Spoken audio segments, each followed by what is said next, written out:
Hello and welcome back to the S.H.E Gallery Show. Thank you for being with us tonight. And Sherry, thank you for being with us also. Thanks for having me. No problem. So tonight is a very special segment. Today we are introducing both artist Sherry Rush, and we are also paying special tribute to Afro 42, who would have turned 30 years old just yesterday. And you are live with us today on CAN TV, and you can join us on this conversation by calling on the number on the screen below at 312-738-1060. And please remember that you can always reach us directly through our website at sharinghisenergygallery.net. You can always email us, and you can always call us. If you have a story, you have something to share, you have a story, or you're just interested in learning a little bit more about S.H.E Gallery, you can always, reach out to us directly. So we're going to get right in and learn a little bit more about Sherry Rush. Okay. Sherry. So Sherry and I met through the Hyde Park Art Center. We've talked about the Hyde Park Art Center numerous of times now, because that's actually where S.H.E Gallery, where I was studying, and that's where we said, okay, this is what we're going to do while studying with Helesh Patel, Rebecca George, Quinn, Snodgrass. We had some great people, and it was very intimidating to walk into this institution after having a series of dreams and not fully understanding why I was there. And one of the people that I first saw there, one of the warm faces that I saw, was Sherry Rush. That's right. Yes, and Lisa, who you guys met last week. Writing class. Yes, yeah, writing Susan with Snodgrass. Susan Snodgrass. Writing that for America. And I have not been able to try to explain how meaningful it's been to have this journey with these amazing people. Not just with these amazing teachers that you learn from, but I think a lot of what we've learned, at least what I've learned from the students and the colleagues that I've had, the friends that have become at the Hyde Park Art Center, have been from these amazing artists. Absolutely. That network is just really strong. Very is. strong. And it's continued. Mm-hmm. And it's been amazing to watch Sherry grow. And we're going to talk a little bit more about the Hyde Park Art Center and how she grew from there. But first, we want to learn a little bit more about Sherry Rush's background, where she's from, which is originally Texas. That's right. And how we got here. So talk to us a little bit about little Sherry growing up in Texas. Yeah, I asked my mom if I could take painting lessons like when I was 9 or something. I don't know. There was a woman that had taught classes up by the barber shop where my brother was getting his hair cut. We were sitting there waiting for him. And I don't know. One night I asked my mom if I could take art lessons. That was the inspiration, looking out the window. Yeah, some of us just wander and think, and Sherry said, no, I want to take the classes, and the mom said, okay. Yeah, and she did. Yeah, there's this woman, she had her little storefront gallery and gave classes in back. It was, yeah. So you started taking classes at the age of 9. Yeah, around 9. And this is from the woman from Italy, is that yet? No, this one was in Texas, Flynn. In Irving, Texas, yeah. Sylvia Flynn, yes. Okay, so then you go from taking these personal classes with this woman, and then what did you do? How did you continue to practice your art or to study your art since then? My father was transferred to New York City, so we went up there. From Texas to New York. I studied from the Italian artist, Florence Graziano. Mm-hmm. Then I did about 3 years with her. And then my family moved back to Texas. And I don't know, growing up in Texas, art was a lot of Western art, because we used to go to the stock show every year. And there was Kelly Pruitt out there painting, Westerns. And people were really into Remington and Russell. In fact, in Fort Worth, we have a Remington and Russell museum. So I studied from Western artists when I moved back to Texas. And so privately, I always studied painting with these different artists. So it was...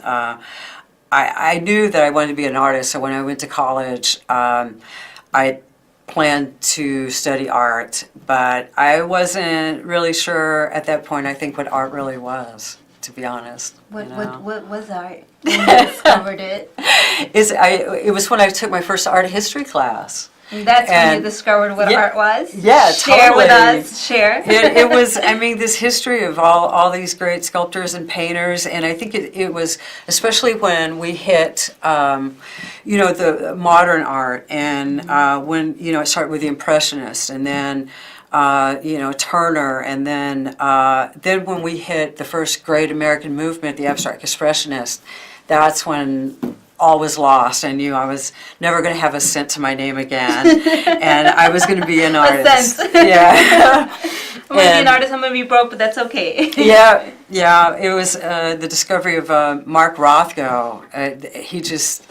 That was it. That philosophy, that sense of art was something that we couldn't name, that sense of something greater than us, something that was inward and reflective. And in Texas, I was in a good spot because the Rothko Chapel's in Houston, and I made that pilgrimage to see the Rothko Chapel, and that was it for me. That was it. That was a big inspiration. That's when she said, Huge. I'm going to be an artist. Yeah. And what I found most interesting and most really cool, really, is just that your parents supported you. They did. Your mom. They did. Jesus. To what extent did your parents support you, Sherry? I was able to get scholarships to college for my BFA and my MFA, but let's just say I graduated school with no debt. They even let me go. I was accepted into a summer program up at Bennington, and they even supported me to the point of driving me up there to Bennington to do their painting program all summer. They supported me emotionally and financially, which honestly, I don't think I knew how truly special that was until you and I talked about it. Thank you. It's allowing me to look at it in a different light, and how that was huge in my life. Huge. I thought it was cool because not only do usually parents not take their kids, or don't encourage their children to take art seriously, but your mom actually drove you. So after leaving Texas and going to New York and going back to Texas, and then you're trying to get into this program, and somebody enlightens you and says, no, you can't get into this program over here, but you could do it in Chicago. Yes. Elizabeth, when I was up at Bennington, they had a series of visiting artists, and one of them was Elizabeth Murray. Elizabeth Murray is a very famous artist who went to SAIC, who was from Chicago. So I was thinking I had to go to New York to do my master's, and that was sort of daunting for a kid from a small town in Texas. And it was scary for me. And so when Elizabeth Murray was visiting my studio, she said to me, oh, you don't have to go to New York. She said, you can go to Chicago. Go to Chicago. And so I started looking at the University of Chicago and SAIC here in Chicago. And truly it was her words that made me come to Chicago. I mean, it's. This is what you got to do. Yep. This is what I did. And it was interesting. It was, a lot of serendipity or a lot of faith, I feel like, lies in your story. Not just, you taking those words so literal. Very literal. And also when you get here, you were supposed to visit two universities. You were supposed to visit the Art Institute, and you were also supposed to visit with the University of Chicago. Right. And faith just threw you directly into the University of Chicago. Yeah, it was like -40 that day. I don't think anyone was out. It was my mother and I. We had no idea how to deal with that kind of cold, and here we were with our little coats, our Texas coat, and we trucked on over to University of Chicago. Your mom, without question, comes with you. Totally. We just so flew awesome. in, and the director, Tom Mapp, was there personally, and no one else was at the Midway Studios that day, but he was, and he talked to us for hours and showed us all over Midway Studios, and then walked across the midway to try and find a cab. I swear we could have froze to death that day.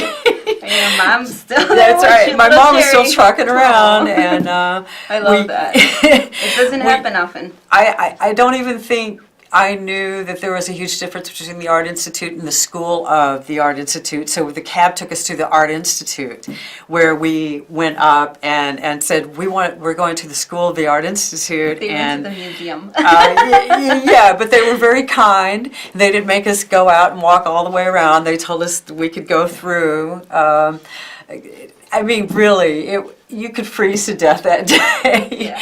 And we showed up and no one was there. No one met us, and absolutely no one was there. And I decided in that moment that I only applied to University of Chicago. So And got in, I which is got also very hard to do.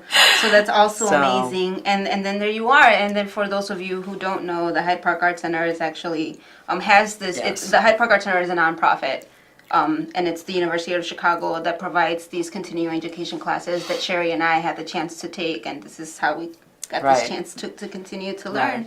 Right. And then talk to us about the Hyde Park Art Center and what it offered you that school quite was not able to, and how you truly developed yourself as an artist after like what you think is like 40 years, right? So you were like an artist, you were working professionally for a very long time. Right. Moved here with Pilsen, developed really good relationships with your Right. friend Mike and other colleagues as you continue to grow in the city and with the city.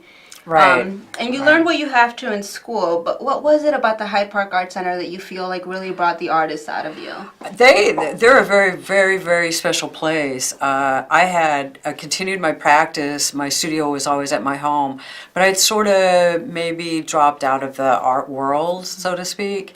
And then I ran across this program I ran across the center program at the Hyde Park Art Center, and and then I ran into the ACP program, which was The Visual Arts the classes Certification that program. Dulce and I took together.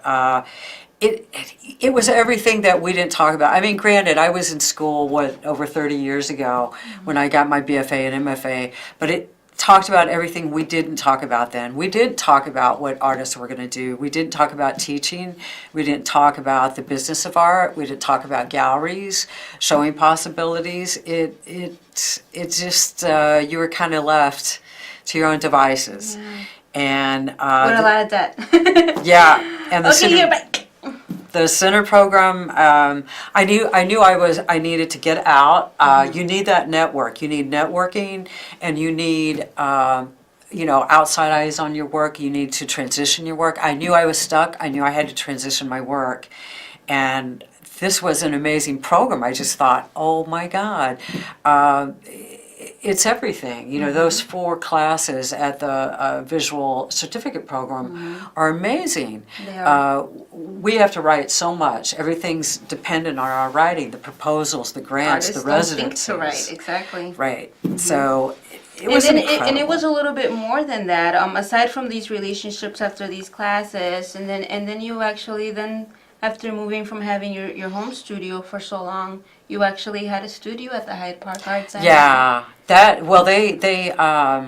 they built this new creative wing that they added all these studios. So Where we used to take classes. yes, It's crazy how fast it just grew. yeah, It continues to grow. just that one year. I mean, and it's part of their initiative to create this network of artists, and they do it so well, and they're so special, they're so supportive.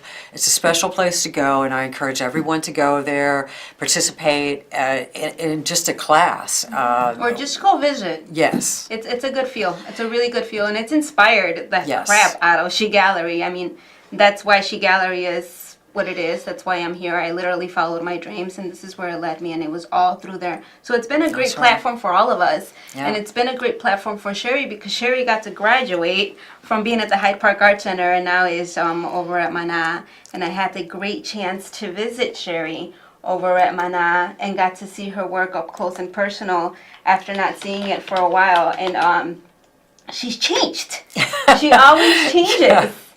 And that's good because we know that she's growing. So we didn't get to talk that much about what I learned in these classes with Sherry Rush, which was that she starts off her work with photography. So she's a painter, but she's a photographer at first, and she spent a great deal of time taking photos and documenting this ranch out in Texas. And that's what I remember from her work. She takes Right. these photos and she like tears them apart and then makes them part of her paintings, and she paints with her fingers. And I remember being so like wowed by the process and coming back to visit and seeing how much her work has changed. Yeah, you know, being at the having a studio at the Hyde Park Art Center gave me the space to continue the project that I was doing in 2014 when we met. However, I had this other idea about going back to landscape and talking about our diminishing experience with the sublime, kind of because of the technological age that we live in with our phone cameras, and we're always experiencing things through our phone cameras. You know, from the car, through the window, in the bus, in the train.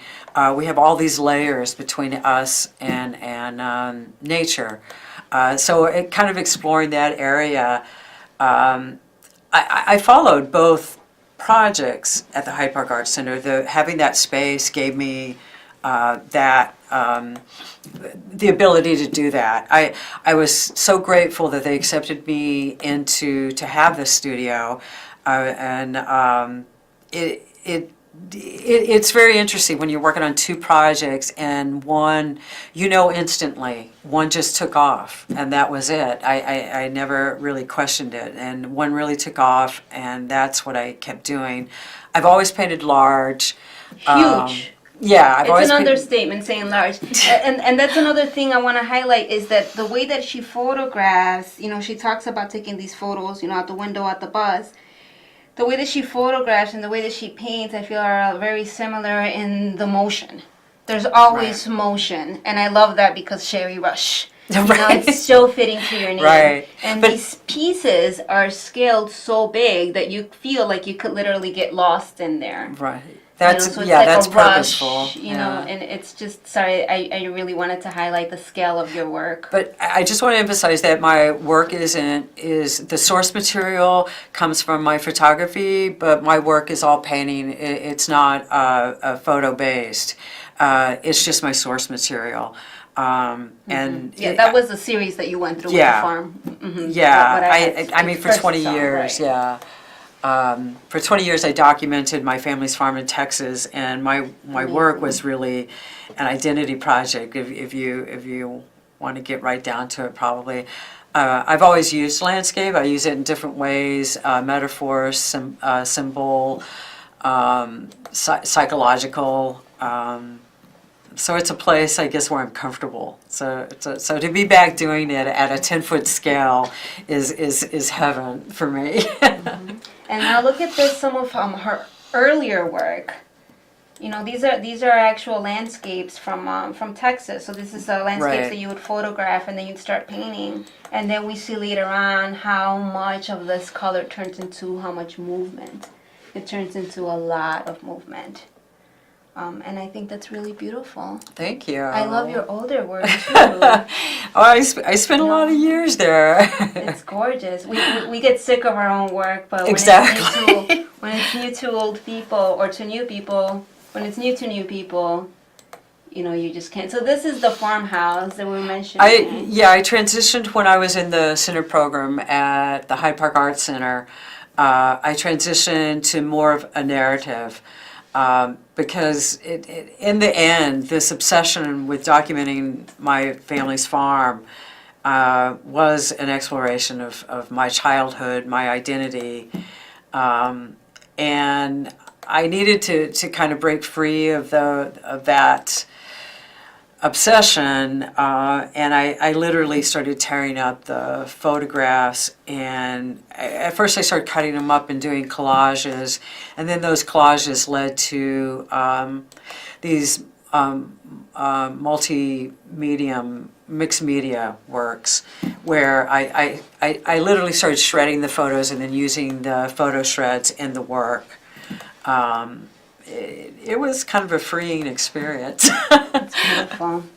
Thank It's you. really, really, really, really beautiful. Thank you. And just, thank you again. I want to just remind everybody, all of our guests, that you can always contact all of our previous guests and our guests here tonight through our website at sharinghisenergygallery.com. And we're going to talk a little bit about Fausto Mancera for the rest of our segment now. Most of the city knew him as Afro 42.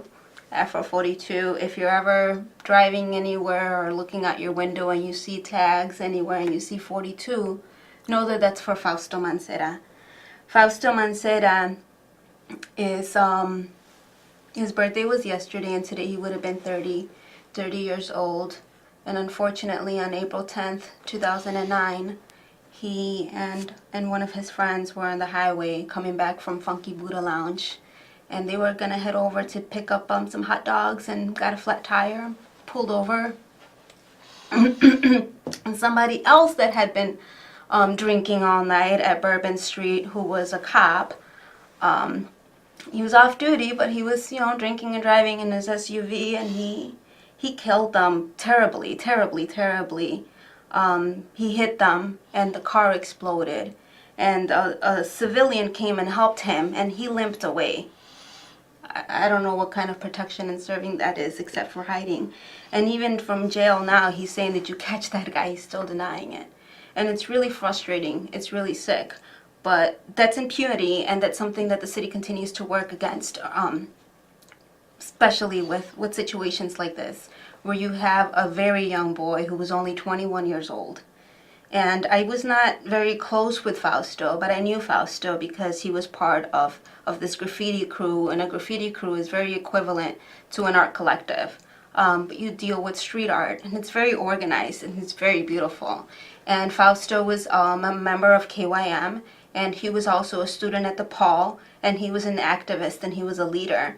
And he was a great inspiration to his peers. And for his very short period of time here, he made Maria and Fausto and Jackie, his family, very, very proud, and his family as well. And the last time I saw Fausto was at a bar, and mind you, he was only 21.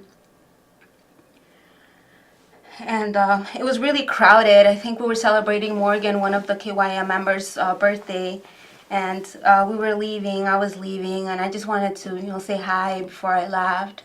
And I just went over and I gave him a hug, and I said, "I just wanted to say bye." And he says to me, "You can't say bye, you didn't even say hi." And I just smiled. And Fausto was one of those people that smiled with his eyes. And he's a Pisces. And he was just a very beautiful person for that, and for the future that we never got to see. And his family, very beautiful people. And his neighbor, who was also this cop, ended that tragically for him and his friend that were also in the car. Rest in peace, Evil, as well. And so what's left? What's left are obviously the memories. We can't do anything to bring him back. And I think it's beautiful the way that the city continues to keep his memory alive, how his friends continue to keep his memory alive, and how they still celebrate his birthday every year. And we actually had one of his friends that had started actually a soccer, I did this backwards, a softball team in his memory, and this started back then. So 42, here we have the 40 dues, and That's great. thank you. This was mine. Yeah. I was so happy I got one, and then off on the side here we have the 42. So we always keep his memory alive. And I just wanted to show a little slideshow that we did to commemorate his life and share this with you. Thank you for being with us, Sherry. Thank We'll you for see guys having next me. week.